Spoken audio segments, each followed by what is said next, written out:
And now Tampa's sister. Interesting.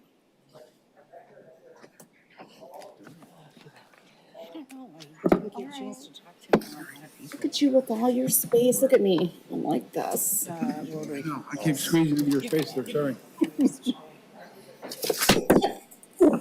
6 o'clock, we'll call the October 15th regular meeting of the Township Board of the Charter Township of Meridian to order. First on our agenda this evening is the Pledge of Allegiance. With those who are able, please rise and join me in the pledge.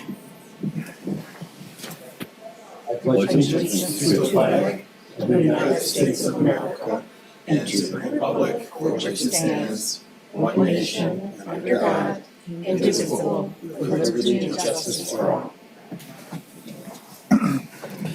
Next item on our agenda is the roll call. Will Clerk Guthrie please call the roll? Supervisor Hendrickson. Here. Clerk Guthrie is here. Treasurer Duchesne. Here. Trustee McCurtis. Here. Trustee Sunland. Here. Trustee Trezise. Here. Trustee Wilson. Here. All board members are present. Thank you, Clerk Guthrie. Next on the agenda is item number 4, presentations. We have none. Item number 5 is citizens address agenda items and non-agenda items. This time, are there any members of the public wishing to address the board? Seeing no members of the public present, we will go ahead and close public comment at 6:01 p.m. Next on our agenda is item 6, interim township manager report. And for that, we'll turn things over to interim township manager Tim Schmidt. Apologies, I'm usually up here quicker. I was gathering my thoughts briefly. First and foremost, thank you to everyone on staff who was able to fill in while I took my 7-year-old to Disney and rode out the hurricane. It was a wonderful experience. Disney memories were made. I will be relatively brief this evening. Do want to point out that we have officially received building permits for the demolition and new construction on the former Bank of America site that's directly adjacent to Trader Joe's.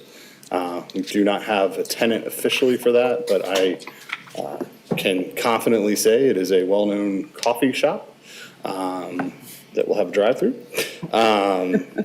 The local road program, as we mentioned, is wrapping up. There's still some restoration and manhole cover adjustments that need to be made. So if members of the public have any questions about that, please reach out. But we are wrapping up that work here in the very near future. And lastly, I think most importantly, I want to point out that it is official now that we do have as full as possible of emergency siren coverage. They are all officially hooked up and in the system, have been silent tested, and will be part of next month's actual tests. And so we will get communications out about that. But we have finally got that longstanding township board goal implemented, and we are very happy. Working with our partners at Consumers Energy, we were able to get those finally fired up and attached to the system. And lastly, I want to point out that the first round of DEI training occurred today. There'll be a couple more rounds for staff, and everyone, part of it is going through an analysis on the DISC system, if you're familiar with that. And I look forward to everyone trying to guess where I fall on that, because I've been told I'm unique on that scale, so it's a very interesting one.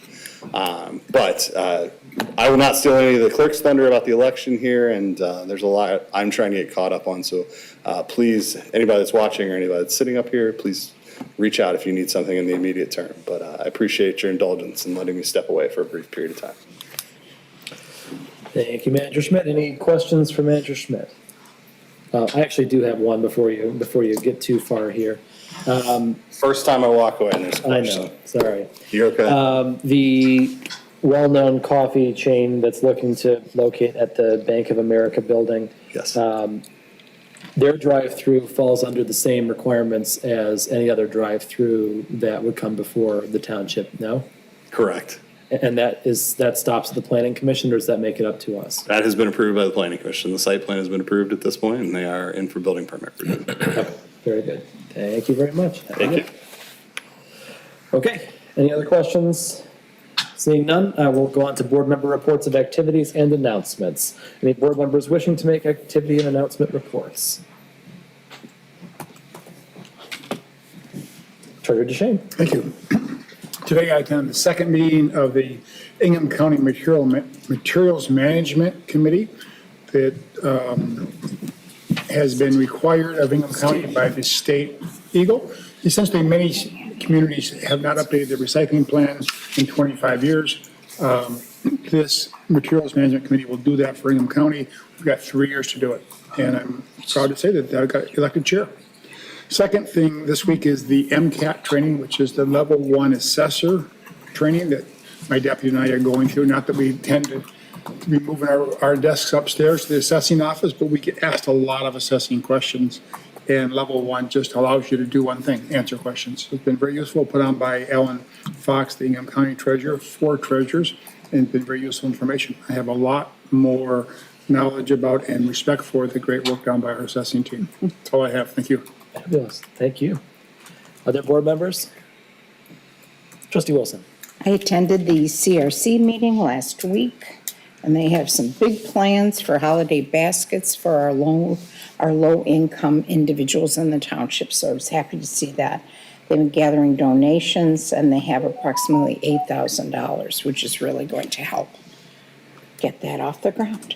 Thank you. Thank you. Other board members? Clerk Guthrie. Thank you. Just real quick, I will report that we have received almost 41% of the absentee ballots back that we have issued. So thank you, voters. We're working fast and furious in the back. So, but keep them coming in because we'd rather have them come in now than all on election day. That would be a lot. So we appreciate people getting their absentee ballots in. Just a reminder, there are 4 absentee ballots in the township. 1 at the Okemos Library, 1 at the Hazlet Library, and 2 at the Meridian Township Municipal Building, 1 outside and 1 inside. And then a quick reminder to please sign up on the Secretary of State's website to michigan.gov/vote for e-notifications for your absentee ballot. It'll tell you if your ballot was not delivered, if it was returned, if it was received. It'll tell you your application status, and so I just highly encourage people to do that, and then you will get notifications. You'll be super excited you got the notification that we received your ballot. And those are just my 2 quick announcements. Thank you. Thank you. Trustee Trezise. Yeah, I attended the Heritage Festival last weekend. It was a very beautiful day. It was a wonderful presentation in all the buildings. It was a lot of fun to spend a couple of hours wandering around the Heritage Village. So thank you for the group putting it on. Mm-hmm. Thank you. Any other board members? So on the 6th, Sunday the 6th, I attended the fire department's open house at Central Fire Station with my family, and simply wanted to say a big thank you to Chief Hamill and all of the men and women of the Meridian Township Fire Department who put on an excellent event. Kids learned a lot, and at least 50% of my kids have decided that they want to be a firefighter when they grow up. So, you know, be looking for that application in approximately 15 years. And then on the 7th, I attended the DDA meeting, which unfortunately failed to achieve a quorum. However, there was a thoughtful discussion with no decisions made about a couple of items relating to our downtown in downtown Okemos. And we have been seeing some exciting progress on a certain a building which had been left dormant and vacant for a long time. Some facade improvements coming, and I believe there's a tenant. So we're very, very excited about the possibility of something coming in there. So we will see as how things progress as we go forward from that. Any other board announcements or reports? I think we got to everyone, but then next up on our agenda is item 8, approval of the agenda. Do we have a motion to approve the agenda this evening? Trustee Wilson. Move to approve the agenda. There is support. Supported by Trustee Trezise. Any comments or changes on the agenda? Seeing none, all those in favor of the agenda, please say aye. Aye. Any opposed? The motion carries. Next up on our agenda is item 9, the consent agenda. We have a lengthy consent agenda this evening, a lot of non-controversial items. They include our communications with the board, the minutes from our October 1st, 2024 regular meeting, the bills, the 2025 board meeting schedule resolution, and I'll draw attention to a couple of things on that in a moment. The authorization for a couple of changes regarding our consumers energy lighting contracts, adding a couple of streetlights there. Resolution in support of Family Court Awareness Month, an MOU that we saw at our last no, this one we didn't see, but MOU between us and Ingham County for the North Lift Station Replacement Project, an amendment to the interim township manager contract, which we did see at our last meeting, an appointment and a reappointment to the CATA Authority, a concurrence to the Communication Commission's decision to televise the Senior Community Center Task Force meetings, and a couple of Communication Commission appointments. So those are the items on the consent agenda, and I will just point out regarding our meeting schedule, it does follow our typical schedule of first and third Tuesdays in 2025, with 3 exceptions, one in May, one in August, one in November. These are moved in case there are any ballot initiatives placed on the ballot for Meridian Township in any of those 3 elections to the Thursday instead of the Tuesday in those given weeks. So we have an opportunity to use this room for an early voting site. Treasurer DeShane. I move the consent agenda be approved as presented. Okay, we have a motion by Treasurer DeShane. Do we have a second? Support. Seconded by Trustee Sunland. Any discussion on the consent agenda? Trustee Wilson. Item E, I just want to inquire as to whether the school is sharing the cost of putting in that light at Okemos High School. Tim, do you know? This is at Leon E. and Lupine Drive on Hewlett. Yep, correct.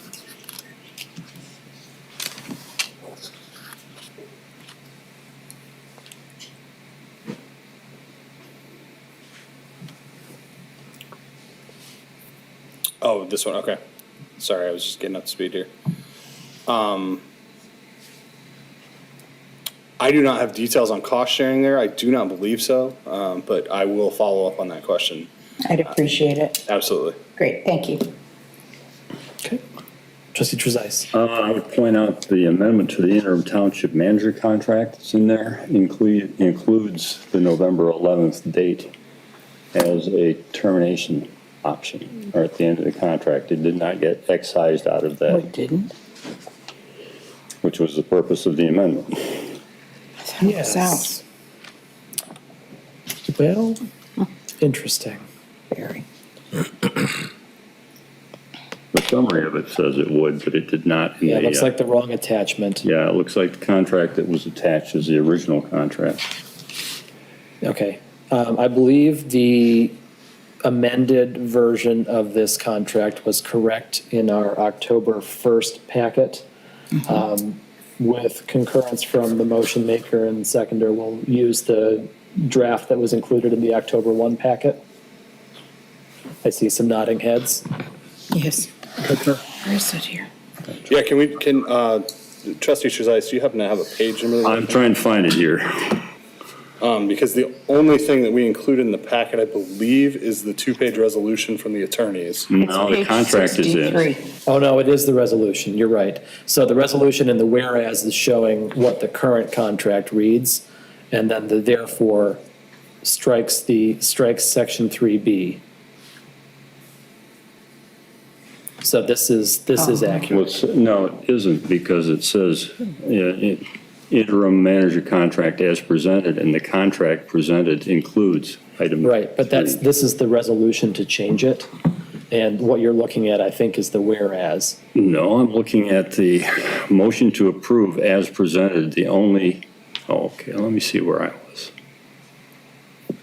Okay, but it's, It's page 59. gotcha, I'm sorry.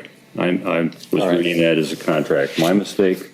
We're I good. saw that date in there, and I knew that we had seen the correct, and I was just confused by that. Okay, very good. Everyone's on the same page then. All right, any further discussion on the consent agenda?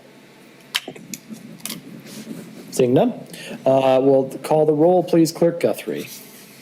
Supervisor Hendrickson? Yes. Clerk Guthrie votes yes. Treasurer DeShane? Yes. Trustee McCurtis? Yes. Trustee Sunland? Yes. Trustee Trezise? Yes. And Trustee Wilson? Yes. Motion carries 7-0. Okay. Thank you very much. Next on our agenda is item 10, questions for the attorney. We have none. Item 11, hearings. We have none.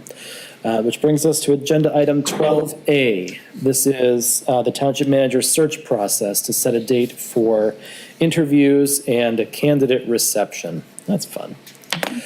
So those of us who were here for our last discussion on this topic, we punted on the decision on when to actually have the interviews because we wanted to make sure we got the posting out and everything was going to flow down to that.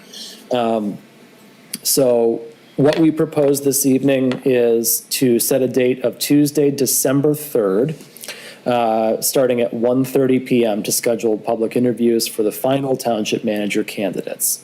And then at 5 o'clock that same day to have a public reception that the public is welcome to come to, do a meet and greet with the final candidates. Backing up from that just a little bit, the window for application will close on October 30th. Amy Cell Talent, who's our contractor for winnowing those many candidates down to a perfect few, will be working between when the applications come in and November 5th. It's slightly different than what's in the packet because this is what she originally presented. We will have a closed session on, stand by, I believe it is November 26th, to select the finalists.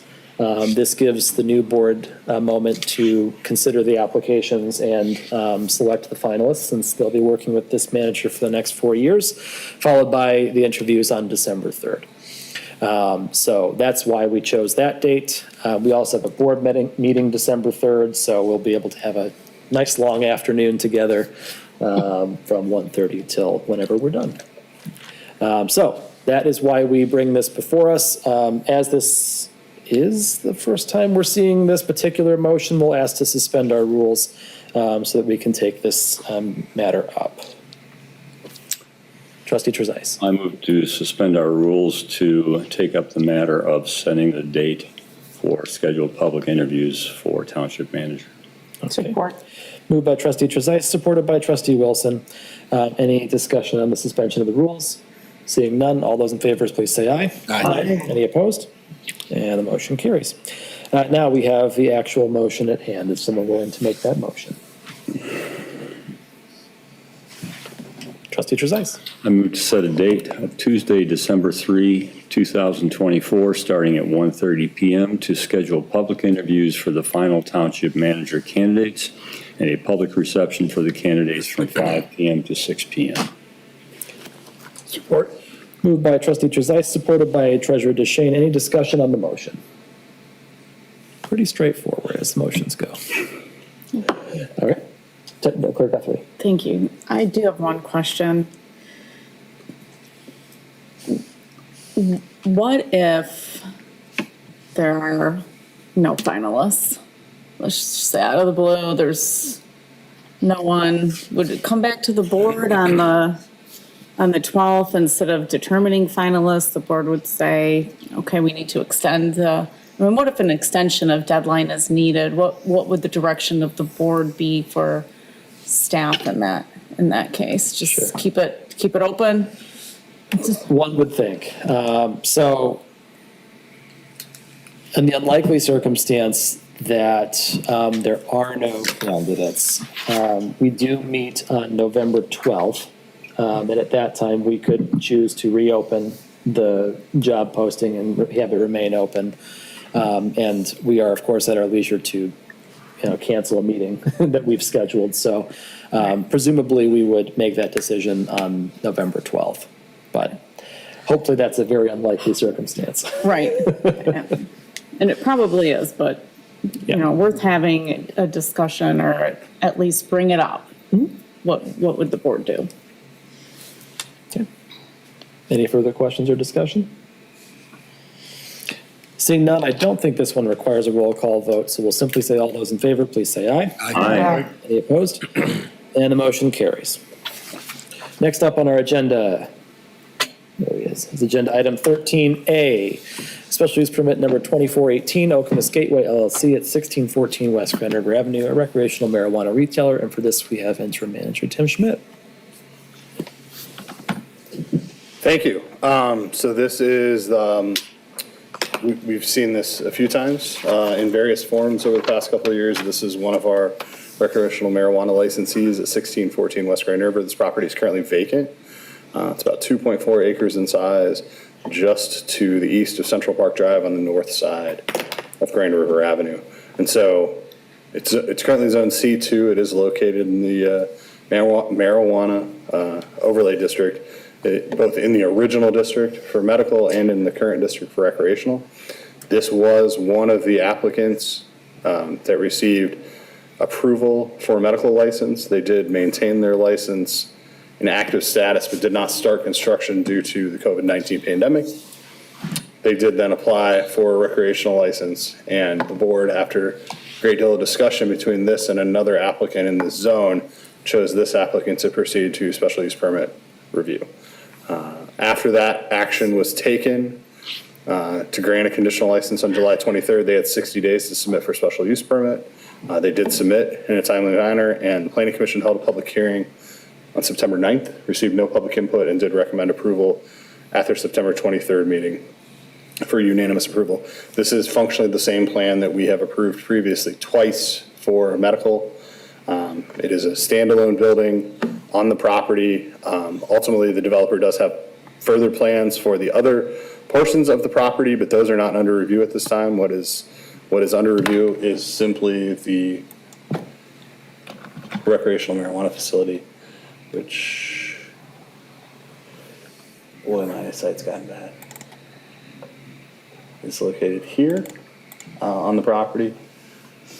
As you can see, the property goes back to the north a substantial distance off of Grand River. This would be building up close to the road with the parking needed for this facility and potential access for the future to connect up to the surrounding properties to try and limit the number of curb cuts that are provided on the property, or provided in this stretch of Grand River Avenue.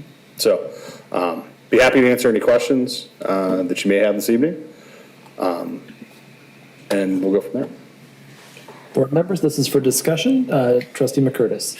Yes, so reading it, I keep seeing medical, recreational, medical, recreational. And I know we, passed it 2 other times. Can you just clarify? Because you just said recreational, and I also saw medical. Maybe it's because they had a history of medical marijuana, and now they're talking about recreational as well. Is this going to be a recreational facility? I just want that clarification. The request for this evening is for a recreational facility. They have maintained the local approvals for medical, but they have not indicated whether they will continue with the medical licensing once it proceeds. Functionally, it's the licensing aside. Everything else between the two applications has been exactly the same, from medical to recreational. Okay, thank you. Thank you. Treasurer DeShane. Since we approved both medical and recreational for this zone, could another applicant apply for a medical-only license for this zone? So as of now, they have both of those licenses conditionally. So if at some point in the future they gave up their medical license, the board would have to open a window to accept potential licensees for that license. Okay, thank you for that. How long do they have to act on this before this conditional permit expires? That is an excellent question, sir. The previous ordinance was 2 years. I believe we left that at the same time, but if you give me about 30 seconds here, I will be able to tell you that. Right here, operational. That's an excellent question. Because they had 60 days to start, or 60 days to get the application in.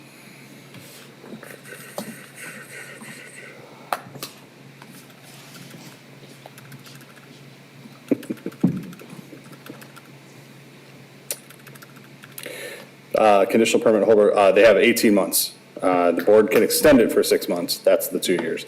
So it's at maximum 2 years to commence operations. And based on your planning and community planning and development experience, what do you estimate this building will cost for them to build new? That's a great question in the current climate. Even if they came in at, $700 a square foot, which is pretty high, they're at 2.8 million at that point.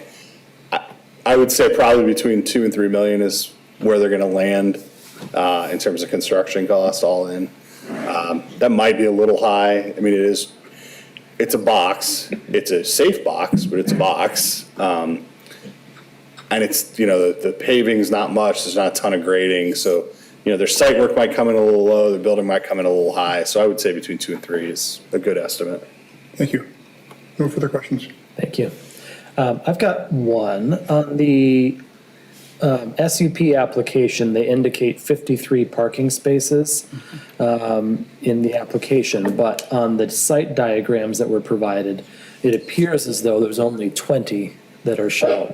Can you tell me what's going on with the discrepancy there? I believe so at one point they did show us the building to the north that they're proposing, and I believe that was where the 53 came from.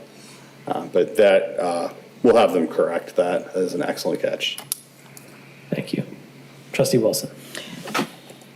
I'm trying to understand the parcel, because in the documents that Brian Shorkey presented to the Planning Commission, he indicates the entire front of the parcel is the 2.4 acres.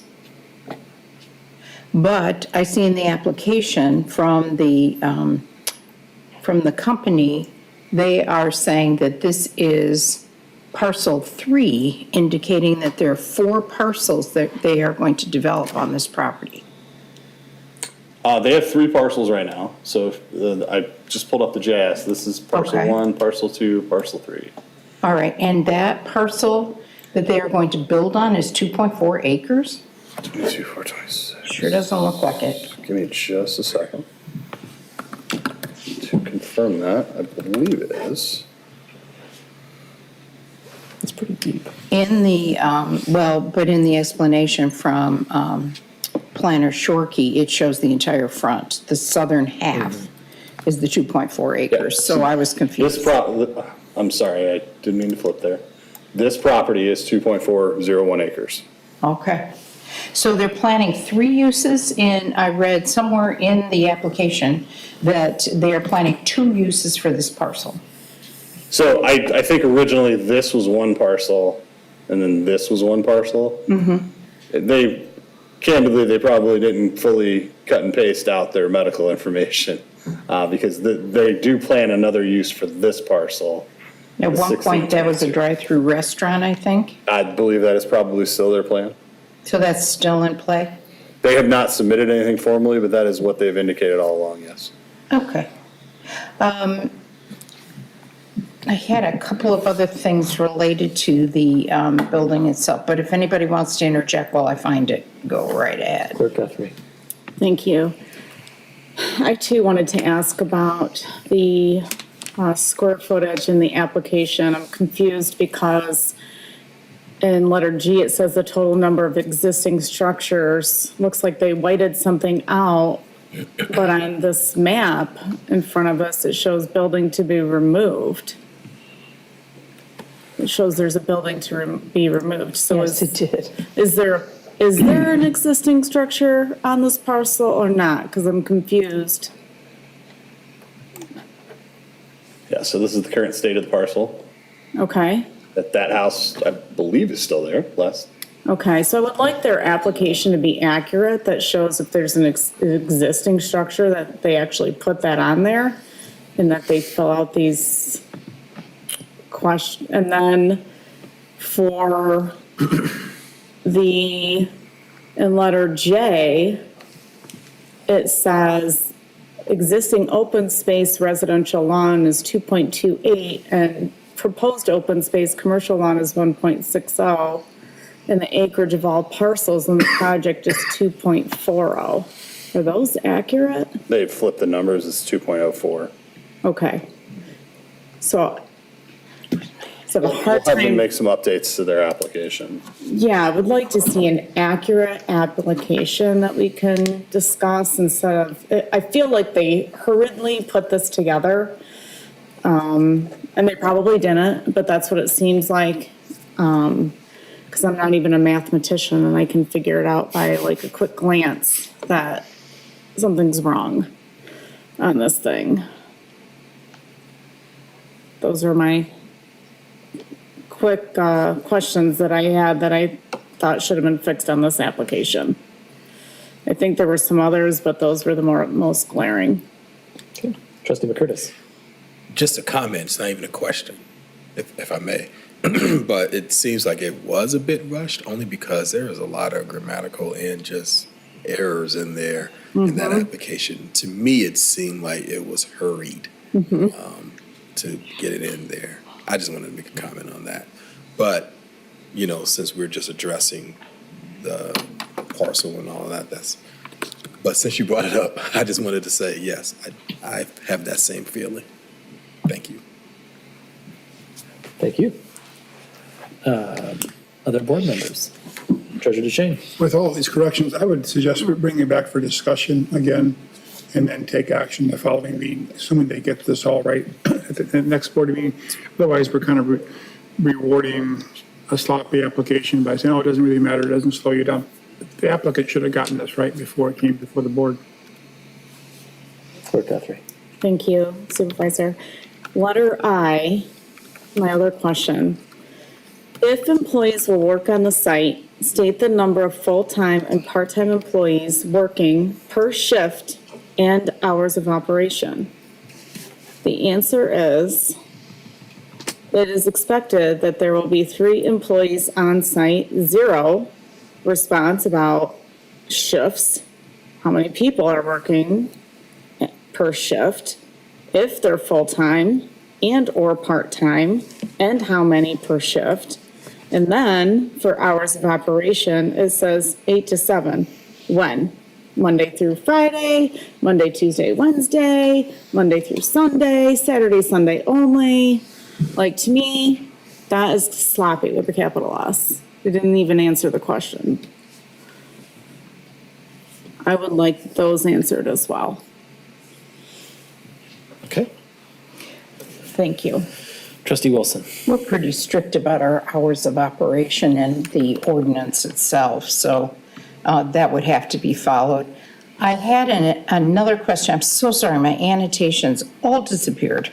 So there was a question about outside sales at the discretion of the manager or the owner, that it implied there could be outside sales, and I'm looking for that section.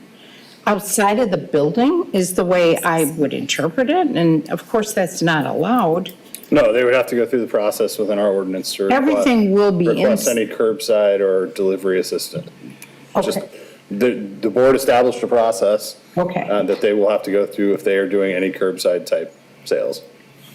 all right. And to your knowledge, they have not come forward with that? They have not requested it this time. We just actually got the request from the facility at Jolly Road, right before I left. Request for what? For curbside. So we're looking at that right now. Okay. And then there was another issue about the odor. They state in here that they will mitigate the odor and they'll have an incident report and someone will look into it. But that's not what is in our ordinance. Our ordinance says there will be no external odor. Correct. So are they clear on that? I'm going to have to go back through their application in more detail. We reviewed this when their license came through, and we were happy with the information that they provided with licensing. The question is whether they just referenced back to that, and I'm trying to flip They through. go through a pretty elaborate explanation, but at no point, it just says, well, if we get noticed, we'll try and do something about it. We'll create an incident report. There's pages and pages of information about odor management plan. It's on their page 20, and then continues. It's quite elaborate, but it doesn't say that they are going to follow our ordinance, which is no odor outside of the building. Yeah, I think that their odor mitigation plan starts on page 133 of the packet. Yes. And they provided a lot of detail, and yes, they will have to meet that. I mean, this plan will meet that. There's, nothing's getting out of this building. Okay. That's what else I had. Thank you. Thank you. Other board members? Yeah, I think that overall, the application portion, part one of the application certainly could use some retooling and some more specificity addressing some of the questions that were heard here this evening. I don't mind bringing it back up. We're in no rush, a meeting later, to give them the opportunity to address some of the deficiencies in the application. I think as it comes before us, we're meant to review the application as presented, yes. We're also meant to take a look at the SUP standards and evaluate what's in front of us based on that. And even without having the completed, corrected application, when I was looking at this packet item, it was mostly related to how does it fit into the criteria that we use to evaluate. I saw no major issues. It's consistent with the intent and purpose. It's following our land use policies and is in compliance with the ordinance. All the other criteria, it's served by public facilities, sanitation facilities, sewage, disposable, all of that. And so overall, I think the biggest question will be about the odor and the, whatnot, and traffic impact, although on Grand River, it's hard to move the needle a whole lot, for any one business. So I think, from my perspective, having taken a look at the actual SUP standards that we're meant to evaluate on, I see no major issues with this. But I agree that there are some deficiencies in the overall application that it would be nice to have them get right before we say yes to anyone on this. And I think that's just sort of a carte blanche to anyone who's looking to apply for a special use permit, is you got to pay attention to the application. You got to get it right. Trustee Wilson. Since they're talking about having 3 separate parcels and 3 different uses on this property, will there be one common curb cut so we don't have 3 curb cuts onto Grand River? Yeah, so at most you would have 2 because the third property doesn't have frontage on Grand River. It has frontage on Central Park Drive. So again, this parcel is fronting back here. Okay. So I suspect you'll end up with 2 because their argument's going to be there was always 2 before, and that's what they'll take to MDOT. But this is one area, because given that it's a state trunk line, that we will absolutely defer and be overruled by MDOT. So board members, what's the pleasure of the board to bring this back for discussion at our next meeting? Yeah. See some nodding heads. We have some clarification from the applicant that addresses these items. Yeah, and Okay. well, I'm sure that Manager Schmidt will be typing an email to that effect if he's not already. It's already been said. Fabulous. We are not on any ticking clock. We can do that, yes? Correct. Fabulous. Then I think let's see this back for discussion again. When is our next meeting It is officially? a month. I believe. It's the 12th. How about that? That's right. I got a nice long break in between. All right, so then we'll see this back for discussion on November 12th. Next item up for discussion is agenda item 13B, which is PA 152 healthcare costs. I understand that Manager Schmidt will be kicking the discussion off, and then we'll turn things over to Director Titoff and our folks at Gallagher, friends at Gallagher. So let me tee this up. That's not the right number. That's much better.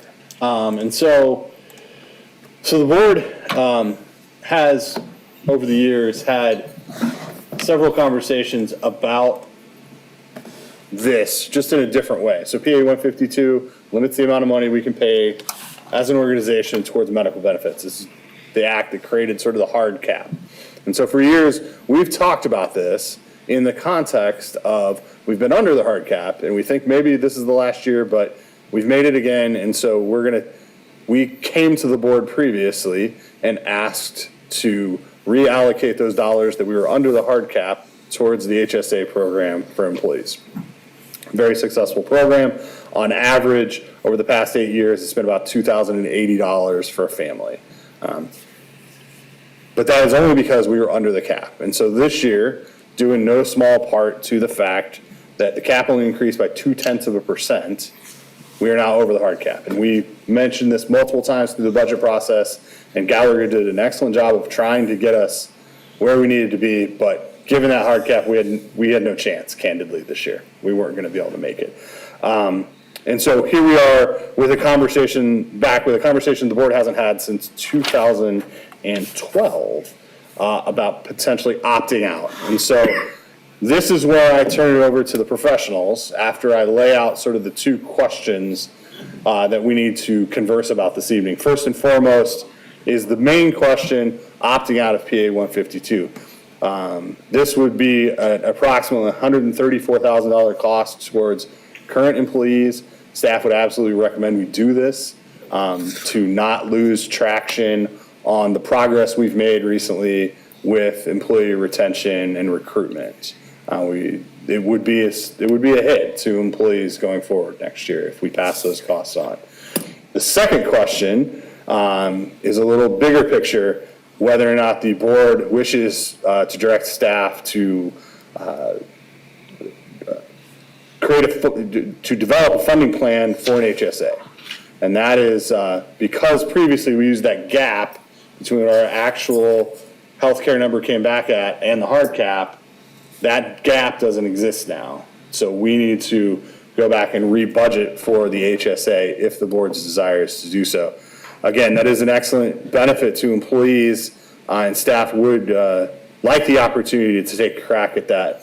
But we do need to have that conversation with the board before we spend a lot of time working on it, because it will end up being first quarter budget amendment for next year's budget. And so with that, I am going to turn over to my friends Gallagher and my director of HR to talk about all of the numbers you see. Before you go, Yes. just to clarify, opting out means the township covers the gap. Opting out means the township covers the gap. Failing to opt out means that it gets passed along to the employees. Correct, and we would then need to establish how that's getting passed along, because not to get too far into the weeds, but school districts would automatically go to an 80-20, which we have no desire to do so at this time. That's a huge jump towards employees and would functionally wipe out a lot of the progress we've made in the last couple of years.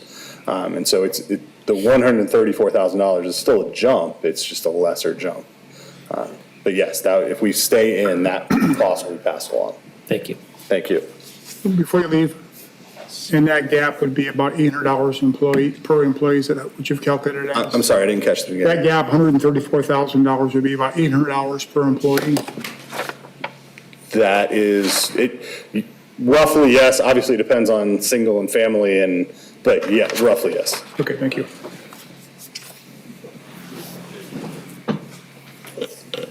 Good evening, Supervisor and Board. Thank you for your patience with us as we are about to embark on something so new, and we have been so fortunate to not have this happen until this year. So we have Gallagher with us. I believe we've got Kathy Burns here in the flesh. Thank you for having me. And we have a DJ, McAloon. McAloon. And I believe he is on call, on Zoom? Okay, fantastic. So basically, and I know Kathy is the subject matter expert and can articulate the PA 152 like the back of her hand. But really, what it boils down to is that we have this amount, we have this $133,748 that we are over. Gallagher is expert in this field, and they have, as they do every year, we go through this process, and they put forward our options. So they had explained that, I think, to Treasurer DeShane's question, what contributions would be if we were to, not the 80/20, but if we were to take that amount, and for those who are currently participating, what the premiums would be. We'd be looking at $16.60 for a single, and this is based on 26 pay, so it's per pay period. And $39.85 for employee plus one, or $49.81 for full family. So if we were going back with what Manager Schmidt said, that $133,748, if the board were approving, we would be able to absorb that cost, and there would be no premium for employees. Kathy can explain it better, but there is this potential next year that we could come under the hard cap just because of the way the calculations are falling. But if I may, I would love to have Kathy take it. Thank you. So again, thank you for having us this evening. As both Abby and Tim alluded to, PA 152 is a state law that has been in place since 2012. It's not anything new. Municipalities and as well as school districts need to look at this every year. Municipalities, as stated earlier, they do have the option to opt out. So basically, within inside of the PA 152 Act, there's three options. You can either follow, it defaults to the hard cap. So by following the hard cap, the calculations are based on your medical renewal and the medical cost of the medical plan for the full calendar year based on the upcoming plan year in front of us. Then with the unfortunate, like we mentioned earlier, the unfortunate small increase, 0.2% for 2025, using that calculation, that puts us over the hard cap for the first time ever here at Meridian Charter Township. Now, you're fortunate enough to have that option to opt out if you choose to do so. The other option would be the 80/20 split, which is not favorable either. It's a much higher cost to the employees from what Abby had just mentioned. So those would be even higher than the hard cap. So every year, it has to be a board action if you're going to move to the 80/20 or opt out. So that's why we're here this evening to have board discussion and decision on whether or not we should opt out. Again, the hard cap, we would be over $134,000, which again would indeed have to be passed on to the employees here. Our goal as your consultant and your broker always is to look out for the best interest of the employees as well as the financial budget here to the township. So. Open to any questions that you may have. It's, again, as a municipality, you do have the option of opting out. Trustee McCurtis. This is a hypothetical. So if the legislature set the hard cap at 0.2%, right? Yeah, the increase. So if it was a higher increase set, then let's say if it was 4.1 like it was last year, then what advantage would we have? I'm just trying to wrap it all. That's all. I'm wrapping it around my head. What advantage would we have if that was the case? If it would have been a little bit higher, obviously, then it would have been less cost to the employees. So, but because it's so low, it pushed all of that hard cap over back to the employee side of the ledger, if you will. But does that mean that state dollars would have covered it, or it would have allowed us as a municipality to cover it? That's what I'm trying to figure out in terms of The municipality would have covered more, yes. That's what I thought. Okay. I just wanted to make sure I understood that. Thank you. Treasurer DeShane. That's a great question, by the way. Why was it so low this year?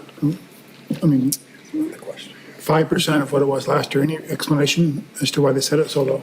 DD, did you want to jump in on that one? I know you're following that legislation and some of the other upcoming movements to that aspect.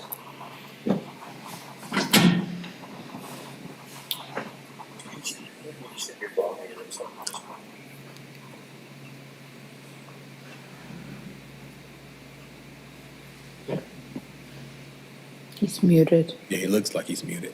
Is that picking us up? Oh.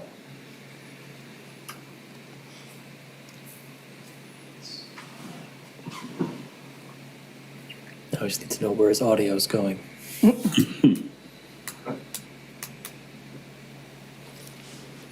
he's there with his audio connected.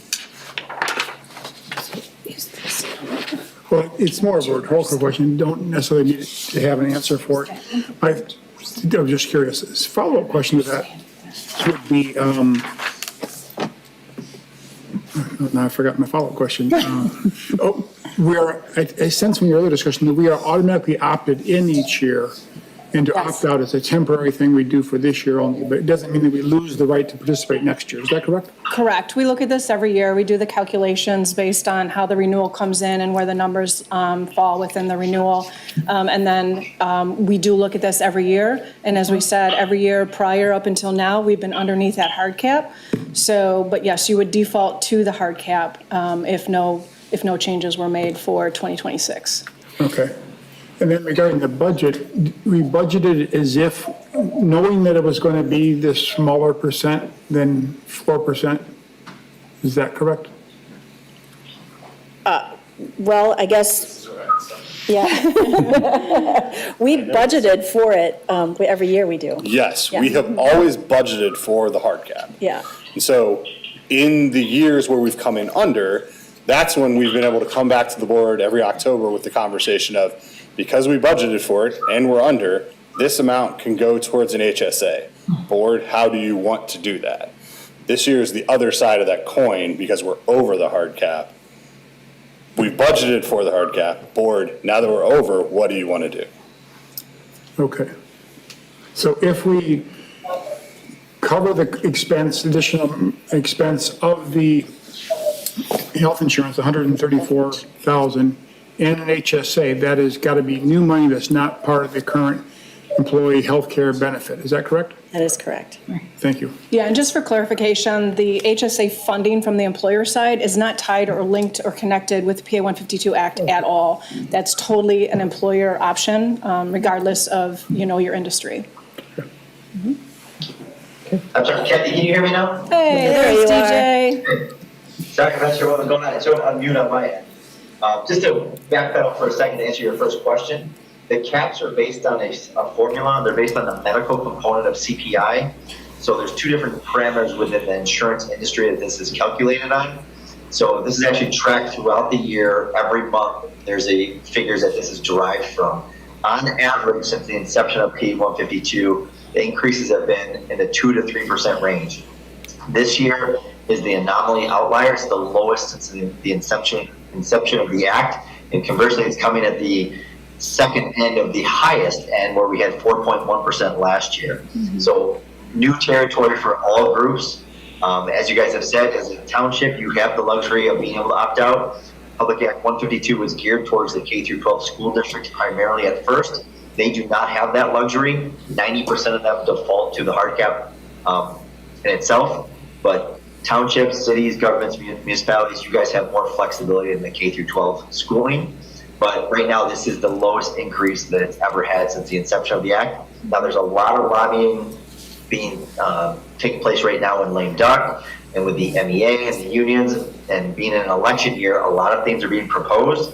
Nothing is concrete or final at this point whatsoever, but I would anticipate something changing with this act come the first quarter of 2025, at which time, more than likely, any changes would take place on your next renewal cycle. And since you guys are a 1/1 calendar renewal, it would take place 1/1/26. But as your consultants, we would look at that during our planning process, alert you of any changes, anything going on with lobbyists. And again, in an election year, it's all up for discussion right now until something's finalized.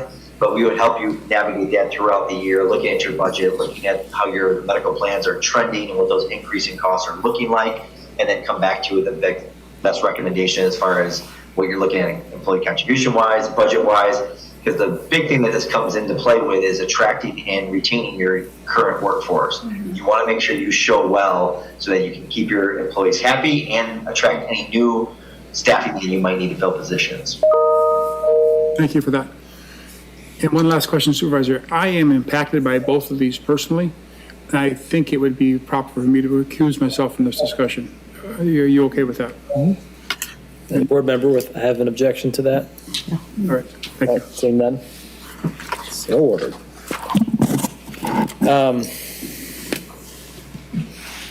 So we are $134,000 under.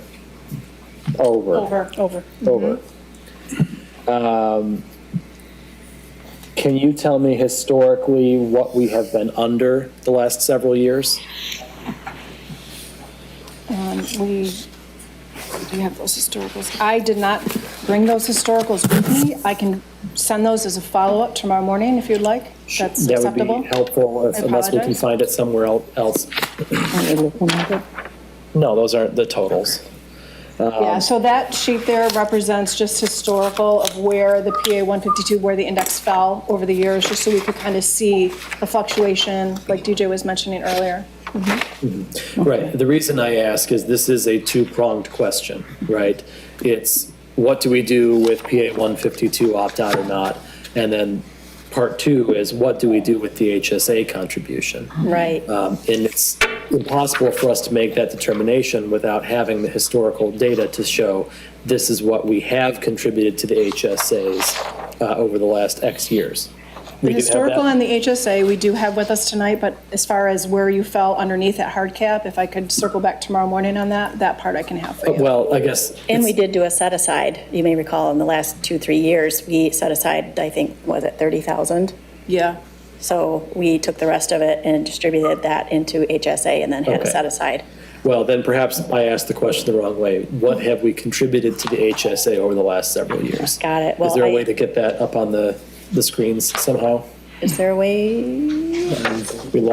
We gained so much technology and lost our projector technology. Right? Sorry. Love the projector. I do love no the projector. I could scan it really quickly to, It's okay, if you, Plug into your laptop, that's the easiest way. okay. How many years on historical would you like to see for the PA 152 calculations? 5. I'm sorry, how many? 5. 5? That's a relatively representative sample.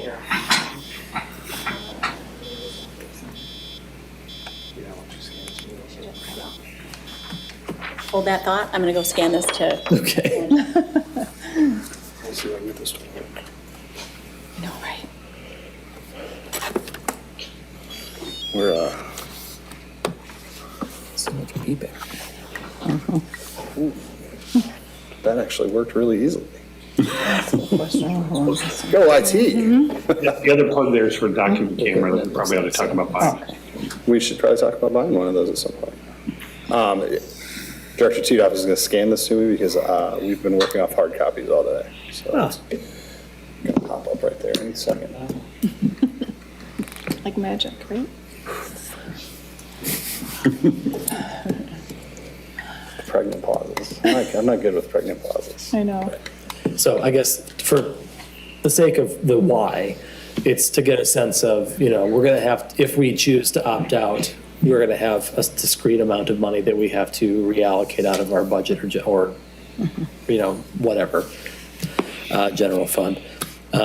But then if the board wishes to move forward with some kind of HSA contribution, we're going to need to know what that looks like, what amount that is.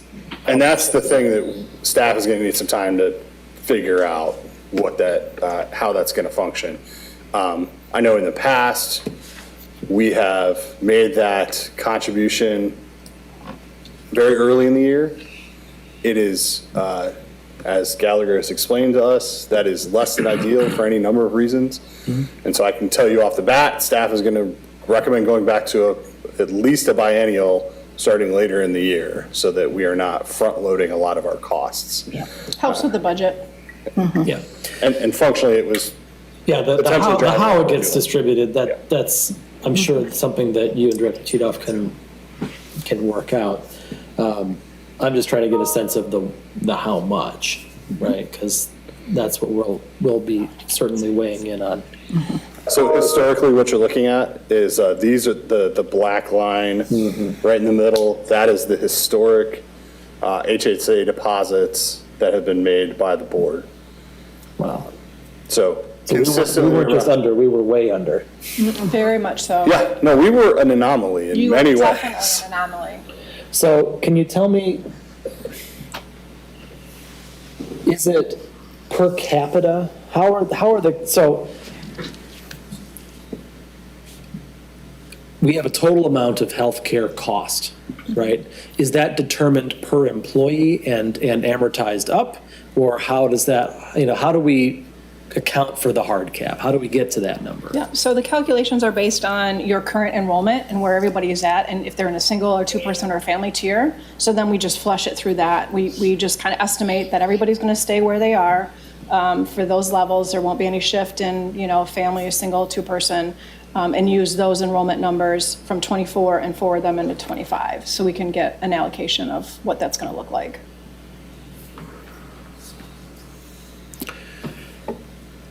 So then, is it that our health care plan has simply been cheaper than what the average health care plan for the municipality is? Very much so. So renewals across the board this year were atrocious. I think this literally, I've been in the industry for over 20 years. This has probably been one of the worst, hardest years on renewals that we've seen across the board on our whole block of business. So the average renewal came in anywhere between 15 and I think my highest was 32%.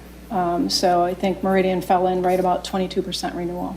So our healthcare costs went up Increased. by 22%. Significantly. Okay. Yep.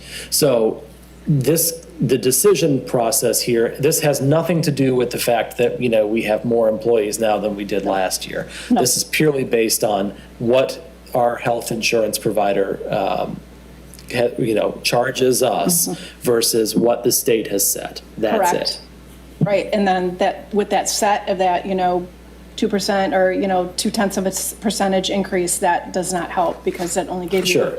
Tiny window just to that expand. little bit that we could expand on. So we've been watching this, obviously, as we mentioned earlier, very closely every year, and we were just astonished that every year up until now, you have been under the hard cap. Last year was a substantial. Sure. Margin. So our actual costs for the single, two-person, and family are what for 2025? Is that in the renewal? Yes, I'm looking to see if we've got them here.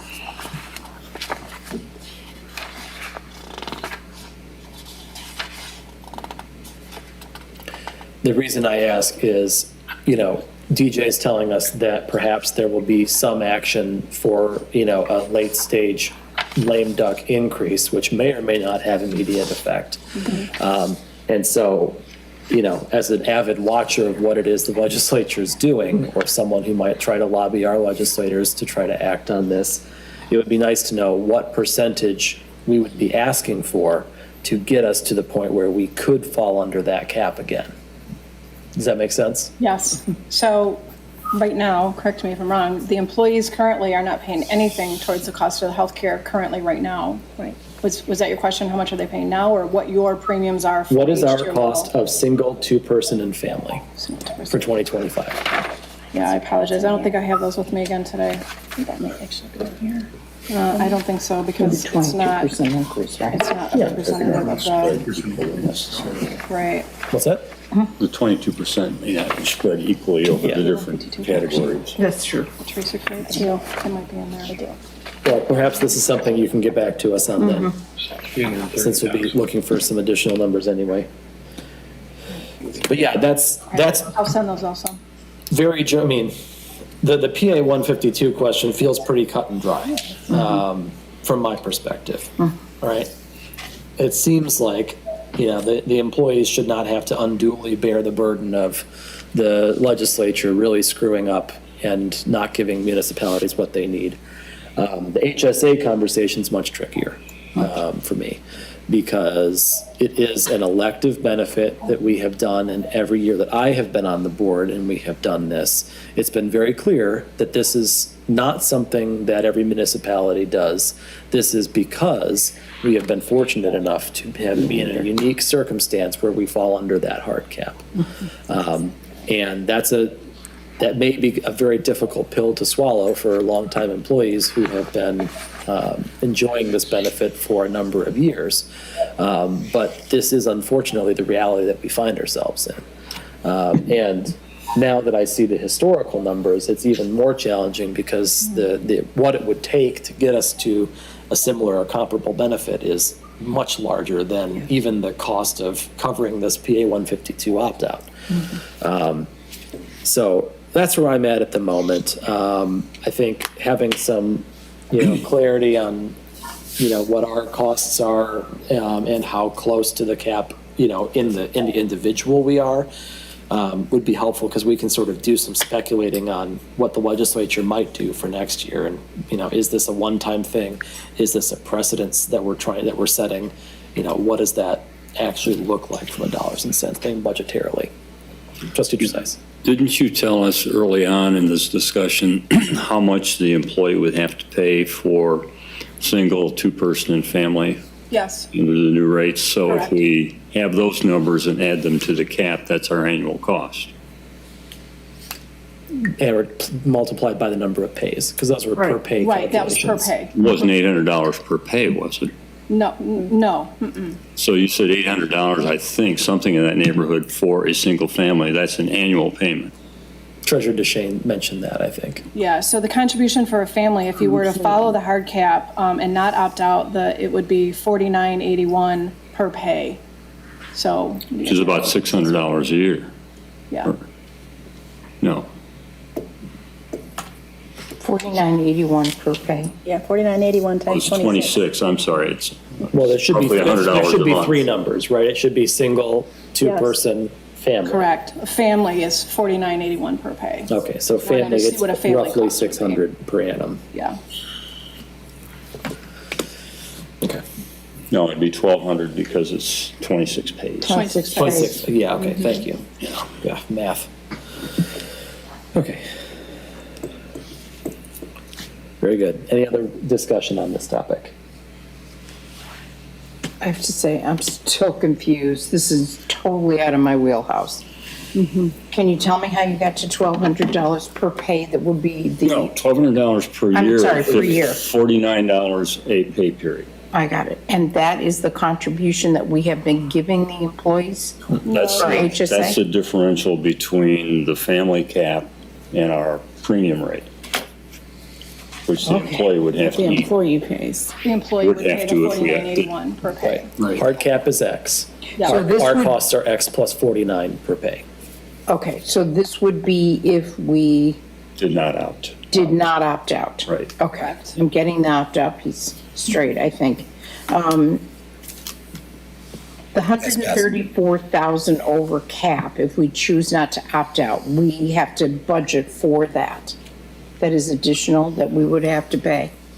Am I understanding If we that? choose not to opt out, it gets passed along to the employees. No. The 134,000, if we choose to opt out, we will have to find in our We'll budget. find that money, okay. So this is an additional cost Yes. and added to our budget. But I'm hearing, but that means that there's no HSA money to distribute, correct? That would a be in second board- addition to. Correct, that would be a Yes. second board action on, do you Okay. want to fund any of it, or portion of it, or same amount that you have been, or nothing? Right, and so Okay. these are the Two historical. separate, right, These Yeah, I are the got it. historical amounts for that. yeah. Yeah, and so the This total is for the deposits. year. Yes. Yes, the Okay, totals this is are, annualized. totals are there. All right. Holy smokes. We're talking $500,000 here. Well, not quite, but Not quite. Well, a lot I know of money on a It's a tight chunk of budget. change. It's a chunk of change on a budget that was It already. sure is. Our very budget tight. was tight to begin with. Thank you. I think I have it. Trustee Trezise. You did say you had been holding some of this back. yes. Do So you what know how see much you, here, yeah. On average, I think the last 2-3 years, we held back 30,000. So you may have 180,000 or I think that was back into the 90,000, general fund. 100,000 or whatever that had been held back and not used for HSA. It didn't stay in a. It didn't in a- stay, it got eaten. Went Okay, back into the general fund. okay. Oh, it All right. has been used?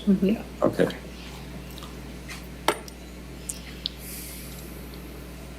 Okay. So what's next for us? This is up for discussion. You've heard a fair amount of discussion. How do you hope to go ahead?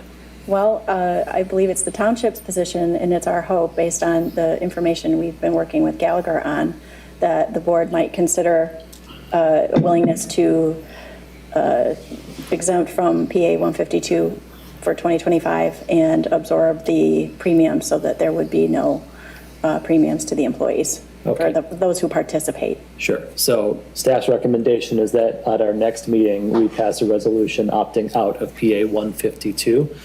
Board members, do you see any, do you have any disagreement with that course of action? And I presume that would come with and also make budgetary amendments to process same. We will, so the budgetary amendments won't come until the first quarter. We will Q1, bring a yeah. plan for Right. what's going to happen. You'll look at it and figure out how we're going to do that. Exactly. Trustee Wilson. One question. So this would mean that there would be no change to the employees if we pay this additional 134,000 to bring us within the cap again, correct? Correct. So nothing changes from 24 to 25 for the employees? That is correct. Thank you. And then we would revisit too next year. We could even come under the hard cap next year. And as Kathy said, 26, that we can review it on an annual basis and decide if we're going to participate with the PA 152. Because we could come under in the future. Trustee But Trustee. as you had said, Supervisor, that doesn't cover the people that are in the HSA. Correct. This only covers our insured employees. If we pay the 132, we still have to make the determination as to how we're going to treat those that are in HSAs. Well, the HSA is just a component of our healthcare plan. Correct. This is just an additional employer contribution into the HSA. And that's for people who participate. So those who carry our health insurance, township insurance, receive the HSA. Oh, okay. So that's that set. So, sorry, I'm thinking of more questions the more we talk about it. It's okay. This is good dialogue. That's why we're here. Right. So the question of opt-out has nothing to do with the contribution that an employee makes toward their healthcare costs. Is that an accurate statement? Well, they'll still have to take care of whatever, claims and Sure, no. co-pays, deductible. Let me rephrase. So right now, our employees pay what toward their premiums out of their paycheck? Zero. Zero. That's Nothing. incredibly rare. Right? Isn't it? Let's just acknowledge Correct. that. Very fortunate much. and grateful. And if their contribution percentage were to change at any time, not saying that it would, but if it were to change at any time, would that impact at all our hitting the hard cap? Or is it just based on what the total cost is? So the hard cap, again, is just based on your total costs for the medical plan for Right. that new plan year. So how do I explain this? You've got your limitation, once you do all your calculations, you've got that hard cap amount that you cannot go over.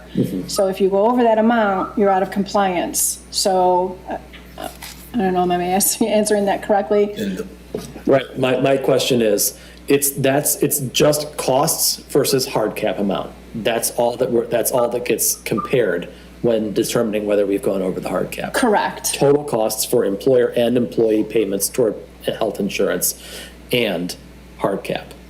It doesn't necessarily have to do with the contribution amount to what the members are paying. It's just the total cost of the medical you. plan itself. Right, so if the township as an entity, as an employer was paying less, and the employees were paying a portion of that, that has no impact on whether we exceed our cap or not. Kathy, let me clarify one thing, because any funding to the HSA counts towards the hard cap. So on that screen that you all are looking at that shows the annual and the monthly cap figures, say you're below the hard cap today on a single rate by, $10.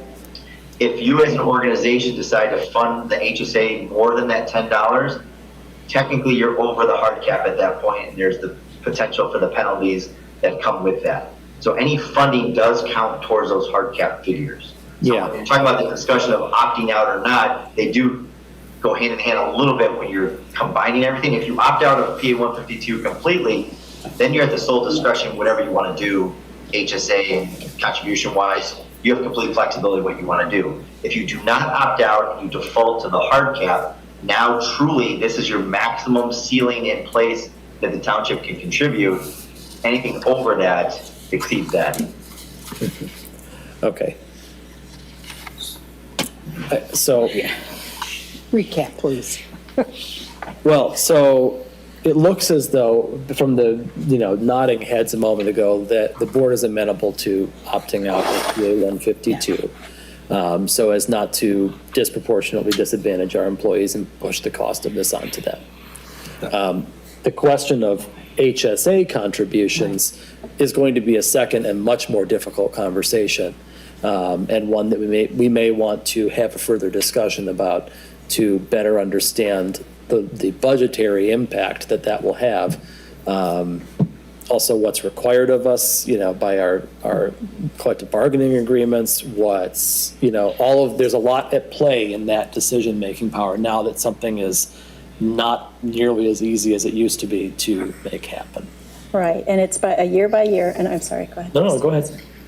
No, go ahead, finish. Go ahead. Well, I was going to say, the contracts simply say that if we have the funds, basically, we would put towards an HSA. So in this case, if we're over the hard cap, we don't have the funds. So Right. whatever the board decides to do, and if they're open to it, and based on the information we're sharing here, this is what it would cost in order to distribute an HSA amount. Got it. Okay. Trustee Wilson. What I just heard DJ say is if we decide to make a contribution to the HSAs, we'll be over the cap. If we participated with the PA 152. If we opt out, If we then we opt out, wouldn't. it's a different ballgame. Okay, so if we opt out, we don't have that issue to deal with. Correct. Okay, Because gotcha.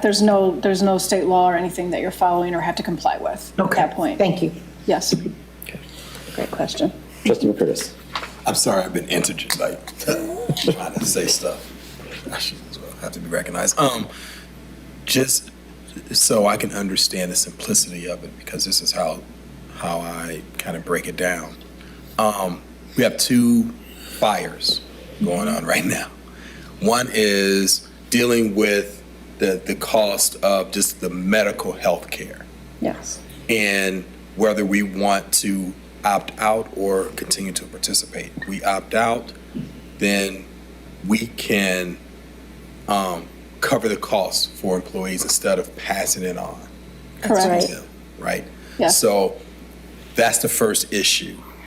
Take care of the employees in terms of the medical health care. They won't have to pay anything if we choose to opt out. That's right. Then so we do that. Then the next fire is, okay, we had the cherry on top all these years with this extra money for HSA. We don't have that now. So how are we going to grapple with that? Are we going to find that in the budget? That's for another conversation. But that's the two scenarios that we're up against right now, correct? That is Yes. correct. Just want to make sure.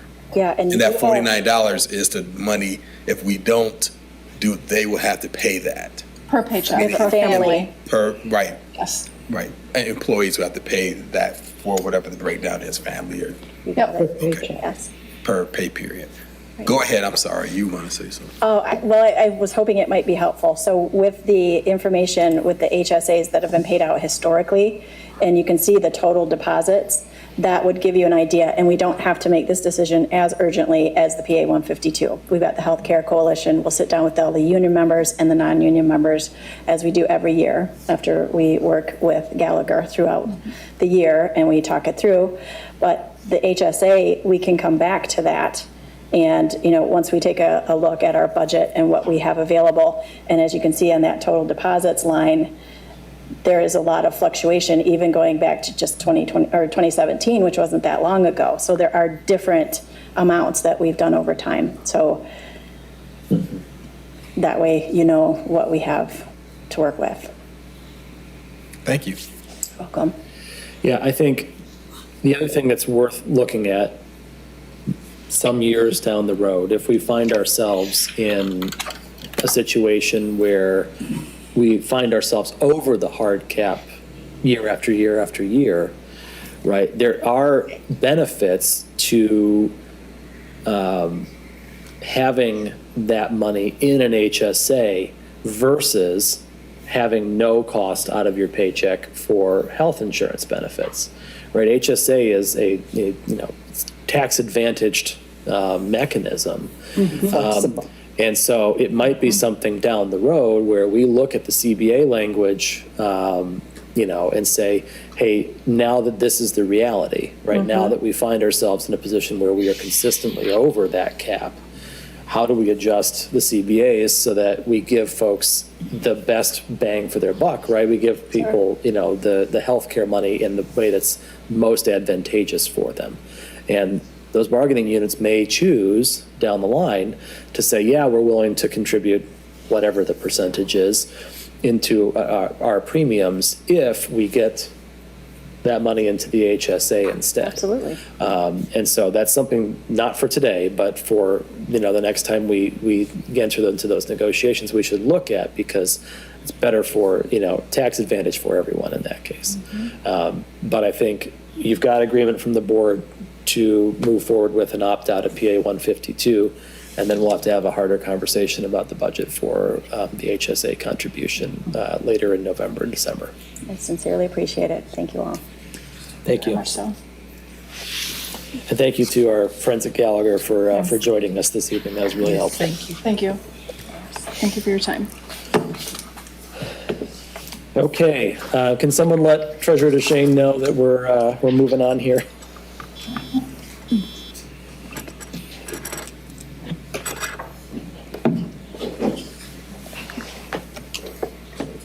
Thank you, Stephen, for making the remote happen. Awesome.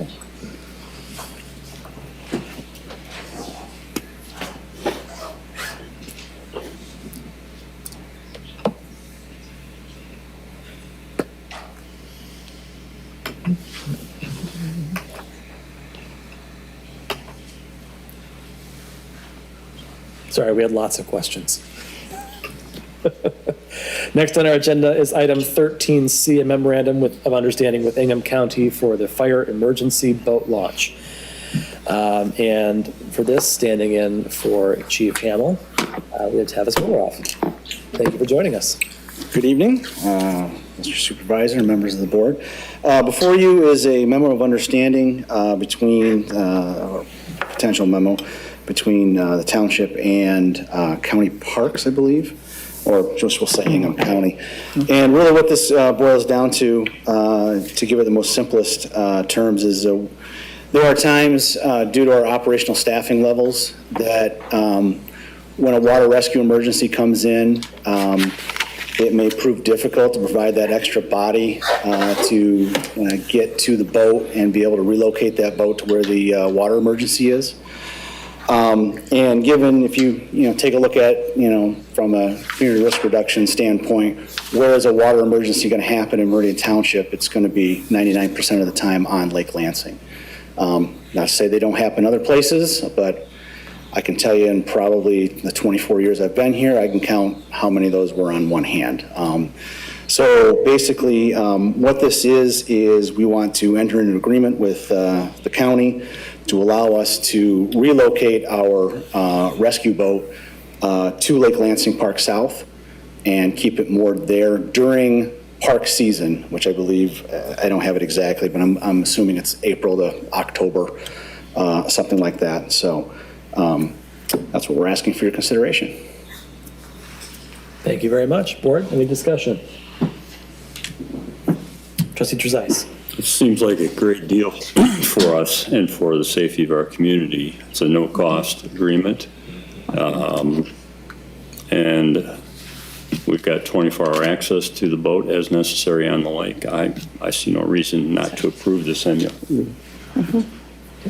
Other board members? Don't you make a motion? That's for discussion, not for action. I see no issue with this either. We have a good relationship with Ingham County, and we're pleased that we're able to work together to ensure the safety of our residents in Lake Lansing. And I think this MOU, highlights the spirit of that cooperation.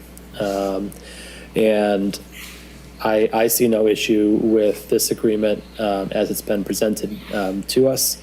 As with anything, any legal agreement that's been worked on by our lawyers, it appears to be 4 pages longer than I think it probably needs to be. But hey, that's why they get paid by the hour. seeing no other disagreement that I can see, we'll bring this back for consent on our next agenda. Excellent. Thank you very much. Thank you. Next up is item 13D, opioid settlement funds. Chief Grillo is here. Talk to us about how they have found more money than we expected. I didn't find any money, Supervisor. This was something that began in 2023, and I'll take you through my PowerPoint here to kind of discuss exactly where these funds came from, how much we can expect in the future, and what they can be used for. So, opioid settlement funds. This is essentially a large pool of money that came from a class action lawsuit that began in 2021. Well, was initially settlements were made in 2021 from 3 very large pharmaceutical distributors.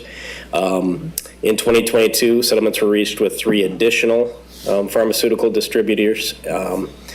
And it provides $26 billion to various state and local governments nationwide.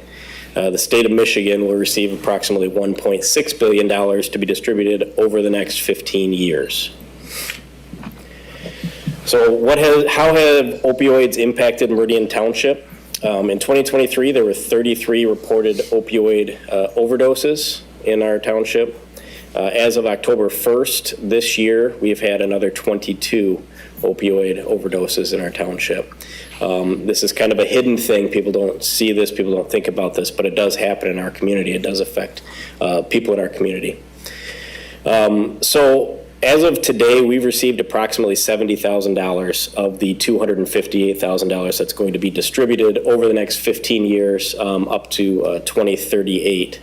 So far, we've purchased one thing with this money. That was our Narcan pouches that are carried on our external vest carriers so that my officers can be protected if they ever are exposed to an opioid. And if they feel the effects of that, they can give themselves a dose and save themselves. But these funds are restricted, as they should be. They can be spent on the 3 following things: addressing the misuse of opioid products, I call that education; treatment and mitigation of opioid use and related disorders, treatment; and mitigation of other alleged effects of the opioid epidemic, I call that equipment. I'll talk about treatment first because that's the tricky one. Given that we are going to receive $258,000, which is a significant amount of money, don't get me wrong, but if you portion that out over 15 years, it averages about $17,000. It's very tricky for us to come up with a treatment program and hire somebody to run a treatment program as described in some of the literature that I have on that budget. It really isn't feasible. So I focus more on the education and the equipment side of this. So just to reiterate, equipment for employees in the public, training for employees in the public, and education for employees in the public. So I'll talk about treatment first.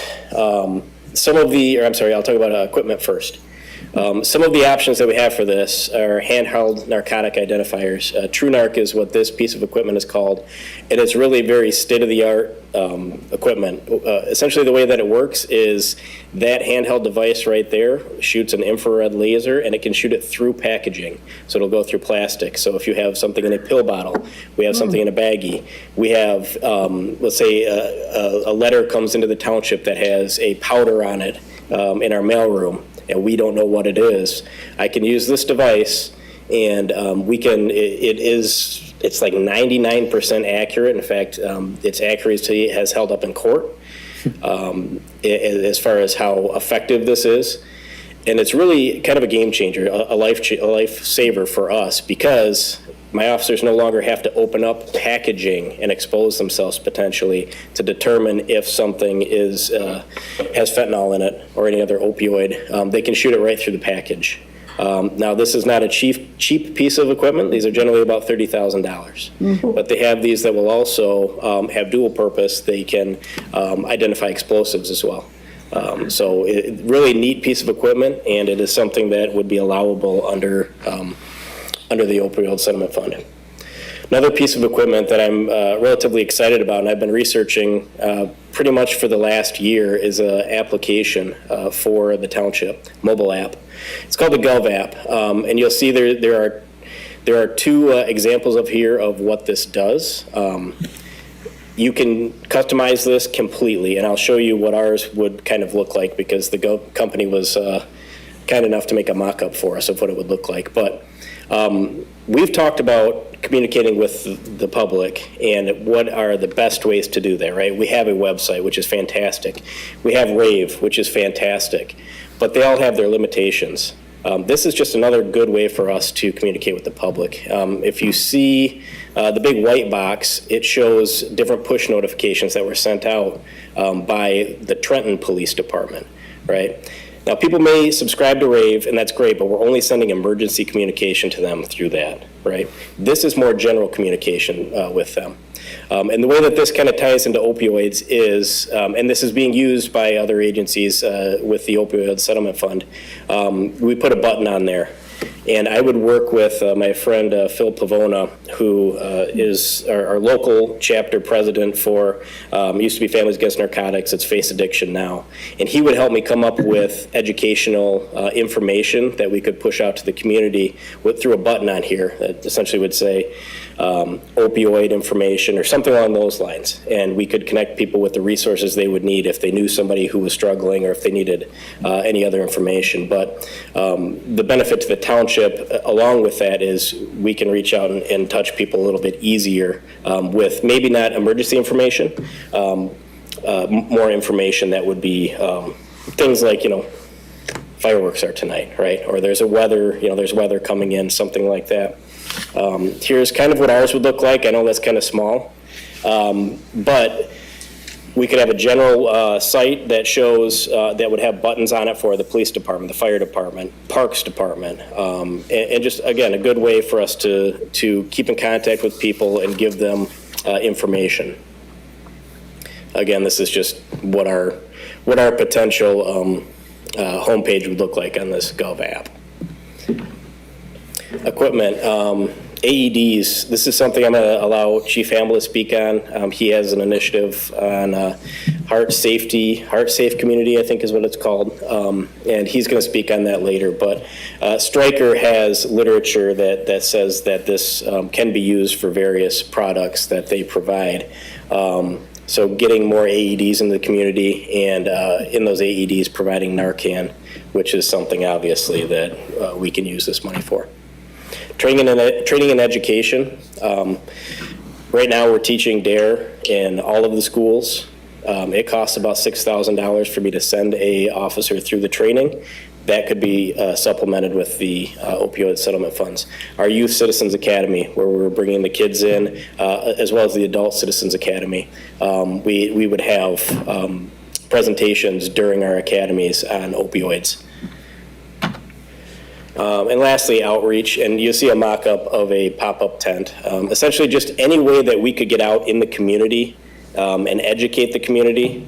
Again, working with Face Addiction now in coming up with literature that we could print, and then having things like these pop-up tents that we could put out at Celebrate Meridian or our mental health days at the farmers market or even at the farmers market, and bring people to us so that we can provide them different educational things that we need. So I guess as I come to you today, I'm here to discuss this and present it to you and let you know that this is about what we can expect from the program, and these are the types of things that we can spend the money on. Thank you very much. Yes, sir. Board members, any questions or comments? Trustee Wilson. Have you decided on a priority list of what you'd like to do, given anticipation of getting money in 2025? Yeah, so we already have $70,000, so we have this money now. I would put the handheld narcotic identifier at the top of that list. Okay. I also think that the application would be something that would be fantastic, that would be beneficial to the entire community. So as I think about prioritizing things, that's where I would put that, but I would also work with Chief Hamel because he's also a part of this. And just to follow up on that, part of the reason we're here tonight is to just start this conversation. We haven't intentionally brought forward a list of priorities, just some ideas, because again, this is longer term funding that's gonna, I don't wanna say a slow trickle, but it's not like I can plan for a $500,000 expense right now. We wanted to start this conversation now. I believe you mentioned the pouches, that we authorized a budget amendment for that earlier this year to use a small amount of the money for the pouches. That's how we kind of anticipate this going in many ways. But we wanted to start that conversation now to make sure the board doesn't have other priorities or other things they've heard of. Give you a chance to mull it over a little bit, and then we would then come back with sort of an initial round of uses for the funds. Trustee Trezise. Yeah, I'm curious about the Gov app. Is that an enrollment or subscription service similar to Rave that people would download the app? Yeah, so as far as the public goes, yep, it's a free app to the public, so they would just go on. And I mean, if you were to put like the Trenton Police app on your phone, you could see exactly how it works. That's the one I use kind of as a model. This Plainfield one is fantastic as well. But there's no cost to them, and then they opt in on whatever type of notifications they want. So we control all of the back end things. So they would have to, well, there's a publication issue there, an announcement to get people to sign up similar to Rave. So yes, sir. It would be a process that would roll out over time. Yes, sir. Okay. Have you asked the comms department what they think about this app? Have they evaluated it at all? Yeah, I did. I actually, Sam Deal and I went through a presentation with the Gov app, a virtual one, and she likes it. I don't know what else to tell you. She likes it. She's supportive of it. The website is really what she controls right now, and she can see where this would also be beneficial. Sure. Beyond just email, right, which is kind of how we communicate a lot of times. Parks Department, there's a baseball game that's canceled or whatever. A lot of people don't check their emails, but you're going to get that push notification, and everybody's going to get it that subscribes. Sure. Thank you. Treasurer DeShane. Is it ad supported or is it a subscription cost we pay to keep the app up? We pay, and I can give you approximate cost if you'd like. Yes. So initially, it's $20,000 to start, and it's approximately $5,000 a year after that. Trustee McCurtis. I'm sorry, were you finished? I'm done. Yeah. Okay, that 5,000 a year though, that will come out of this fund as well. That's correct, if this is one of the things we decide to go with, yes, sir. Clerk Catherine. Does this replace Rave, or is this supplemental? This is supplemental. This does something completely different than Rave. Rave is for the emergency communication. This would be again for, hey, the 4th and 5th grade baseball game has been canceled, right? Or I'm sending out something that says, our Halloween open house is next Saturday. Those types of notifications. So Rave doesn't allow for those capabilities at all? There's not a community component in Rave? Because there was in the other system, there was a community component, which is why I'm asking. Yeah, not necessarily, no. Okay. And then for the Parks Department, with the system that they use, they're able to do push notifications through that system. And I know the township is email, social media based, so everything's tied in the back end. Automatic notifications would go through there if that's pushed, but not on a phone. So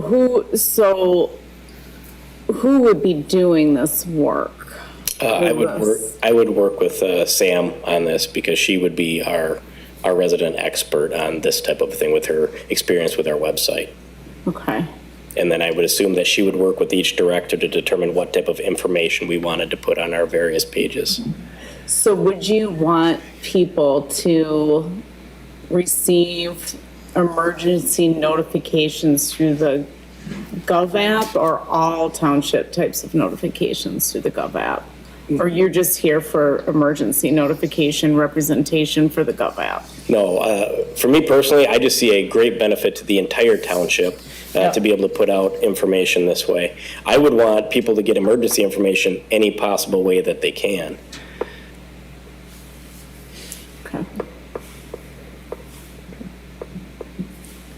Thank you very much. Yes, sir. All right. That concludes our discussion items. We have comments from the public, and we do have one green card from Josh Nahum.